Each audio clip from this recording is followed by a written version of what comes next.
মাধ্যমিক বা উচ্চ মাধ্যমিকের রেজাল্ট বেরোবার পরে আমাকে বহু বাবা মা মেসেজ করে লিখেছেন যে তাদের ছেলেমেয়েরা মাধ্যমিক উচ্চ মাধ্যমিকে ভালো ফলাফল করেছে, তারপরেও আর পড়াশোনা করতে চাইছে না। তারা চাইছে যে কোনো কিছু হ্যান্ড অন যেগুলো ফিজিক্যাল ওয়ার্ক আছে সেগুলোর কিছু স্কিল শিখে কোনো রোজগার করতে চলে যায় বা ব্যবসা করতে শুরু করে। এবং কারণ হিসাবে বলছে তারা তো দেখছে যে আশেপাশে দাদা দিদিরা ইঞ্জিনিয়ারিং পাস করে বসে আছে, তারপরেও চাকরি পাচ্ছে না। সায়েন্সে ব্যাচেলর মাস্টার ডিগ্রি করে বসে আছে, তাতেও কোনো চাকরি নেই। তাহলে ওরা পড়াশোনা করে করবেটা কি? এবারে এবং বাবা-মারা বলছে এটা কি ঠিক করছে ওরা? মানে পড়াশোনা কমপ্লিট করছে না, শুধুমাত্র মাধ্যমিক, উচ্চ মাধ্যমিক করার পরেই এসব স্কিল শিখে তারপরে চাকরি-বাকরি করতে চাইছে। এটা কি ঠিক? দেখুন, বহুদিন ধরেই বড়, বড় যে টেক কোম্পানির যে সিইওরা আছে তারা বলছে যখন এআই একটা অ্যাডভান্স লেভেলে পৌঁছে যাবে তখন কিন্তু বহু হোয়াইট কলার জব, মানে এইসব আইটি প্রফেশনাল বা হচ্ছে সফটওয়্যার ইঞ্জিনিয়ার বা বিভিন্ন ধরনের ইঞ্জিনিয়ার, তাদের কিন্তু কাজবাজের চাহিদাটা কিন্তু অনেক কমে যাবে। সেই জায়গাতে যেসব মানুষজন হ্যান্ড অন ফিজিক্যাল ওয়ার্ক করতে পারে তাদের চাহিদা কিন্তু উত্তরোত্তর বাড়তে থাকবে। এরা কারা? ধরুন প্লাম্বারিং এর যারা কাজ করতে জানে, যারা ইলেকট্রিশিয়ানের কাজ করতে জানে, যারা হচ্ছে এইচভিসি এইচভ্যাক টেকনিশিয়ান, এইসব লোকদের কিন্তু চাহিদা ক্রমে, ক্রমে বাড়তে থাকবে। তাই আপনার ছেলেমেয়েরা যদি আর পড়াশোনা করতে চাইছে না বেসিক যে নিয়মে, তাহলে জোর করবেন না। তার থেকে ওদেরকে বলুন যে ওরা যদি চায় কোনো রকম এইসব স্কিল শিখতে তারা সেটা শিখতেই পারে। এবং সেই স্কিলটা শেখার পরে তারা কিন্তু ব্যবসাও করতে পারে বা কোনো জায়গায় চাকরি করতেও শুরু করতে পারে। এই স্কিলগুলো কোন, কোন স্কিলগুলো? যদি কেউ একটু মন দিয়ে ইলেকট্রিশিয়ানের কাজ শেখে, তাহলে কিন্তু মানে ভবিষ্যতে ও অনেক বেশি রোজগার করতে পারবে একজন যারা এই মানে কোম্পানিগুলোতে আইটিতে কাজ করে বা হচ্ছে একজন স্কুল টিচারের থেকে। কিন্তু ভালো করে শিখতে হবে। ঠিক আছে?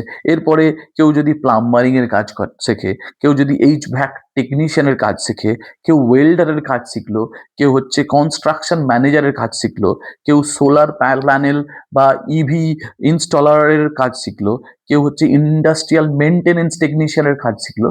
এই সব যে কাজগুলোর কথা বললাম, যে স্কিলগুলোর কথা বললাম, এগুলো কিন্তু চাহিদা উত্তর বাড়বে। এরপরে মেয়েরা কিন্তু কি করতে পারে? তারা শিখতে পারে হচ্ছে ফিজিওথেরাপিস্টের কাজ করতে শিখতে পারে। সেটা ছেলেরাও পারে, কিন্তু মেয়েরা মেনলি যদি মেডিকেল লাইনে যেতে চায় তারা ফিজিওথেরাপিস্টের কাজ, অকুপেশনাল থেরাপিস্টের কাজ, এরকম বিভিন্ন ধরনের থেরাপির কাজ ওরা শিখতে পারে। ছেলে মেয়ে নির্বিশেষে সবাই সবকিছু শিখতে পারে। আজকালের দিনে এরকম ছেলে বা মেয়েকে আলাদা করা যায় না।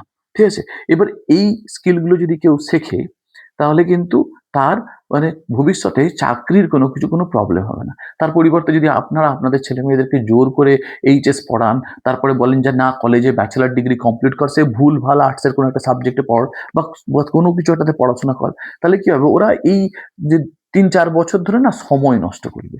তারপরে আবার ঘুরে এসে যখন দেখবে কোথাও কিছু চাকরি পাচ্ছে না, তারা কোনো না কোনো কিছু স্কিল শিখতে শুরু করবে। তার থেকে যদি কেউ ওইদিকে না যেয়ে ১ম থেকেই স্কিল শেখা শুরু করে, তাহলে কি হবে? ওই ৩-৪ বছরের মধ্যে কিন্তু এক্সপার্ট হয়ে যাবে ওই ফিল্ডে। এবং অলরেডি যে ছেলেটা ব্যাচেলর ডিগ্রি, মাস্টার ডিগ্রি করার পরে এইসব স্কিল শিখতে আসছে, তার থেকে কিন্তু এ অনেক বেশি এক্সপেরিয়েন্স, অলরেডি চাকরি করতে শুরু করে দিয়েছে বা ব্যবসা করতে শুরু করে দিয়েছে। তার মানে অন্যদের থেকে কিন্তু অনেকটা এগিয়ে থাকবে। তাই যদি আপনার ছেলেমেয়েরা আর জেনারেল লাইনে পড়াশোনা করতে চাইছে না, তাহলে কিন্তু ওদের উপর জোর করবেন না। তার থেকে ওদের সঙ্গে থেকে ওদেরকে স্কিল শেখার চেষ্টা করান এবং দেখবেন ওরা ভবিষ্যতে কিন্তু অনেক সফল হবে এবং অনেক অর্থ উপার্জন করবে। আর কারণ আজকালের দিনে যে এআই এর যুগ আসছে তাতে ইঞ্জিনিয়ারিং করার পরে কিন্তু চাকরি পাবে কি পাবে না সেই নিয়ে অনেক সময় অনেক সন্দেহ আছে এবং এই প্রসেসটা অনেক লম্বা প্রসেস। মানে যদি ইঞ্জিনিয়ারিং না কমপ্লিট করার পরে যদি চাকরি পেল তাহলে কোনো কিছু একটা আবার স্কিল শিখতে হবে, আবার তাকে ১-২ বছর ধরে ঘষতে হবে, তারপরে ও চাকরি পাবে। তার থেকে বাবা এই ছেলেটা যে ইলেকট্রিশিয়ানের কাজ শিখছে, সে হচ্ছে ইলেকট্রিশিয়ানের কাজ ১-২ বছর ভালো করে শিখে নেওয়ার পরে কিন্তু যেখানে ছোটখাটো নিজের ব্যবসা করতে শুরু করবে। ঠিক আছে? বা হচ্ছে কোনো প্লাম্বারিং এর কাজ শিখলো, সে কিন্তু প্লাম্বারিং এর হচ্ছে বাড়িতে গিয়ে প্লাম্বারিং এরও কাজ করতে পারে, সঙ্গে ব্যবসা করতেও শুরু করতে পারে। ঠিক আছে? তার বিভিন্ন ধরনের কাজ তারা করতে পারবে। তাই যদি আপনার ছেলেমেয়েরা এইসব মাধ্যমিক বা উচ্চ মাধ্যমিকের পরে আর পড়াশোনা করতে চাইছে না, ওদের সাথে থাকুন। ওদেরকে বলুন, "না, মানে এরকম কিছু না, লজ্জা পাওয়ার কিচ্ছু নেই। আপনার ছেলে ইলেকট্রিশিয়ানের কাজ শিখছে বা আপনার ছেলে প্লাম্বারিং এর কাজ শিখছে। এইসব আগে ছিল। আজকালের দিনে ইলেকট্রিশিয়ানের কাজ করেও লোক লক্ষ টাকা কামাচ্ছে।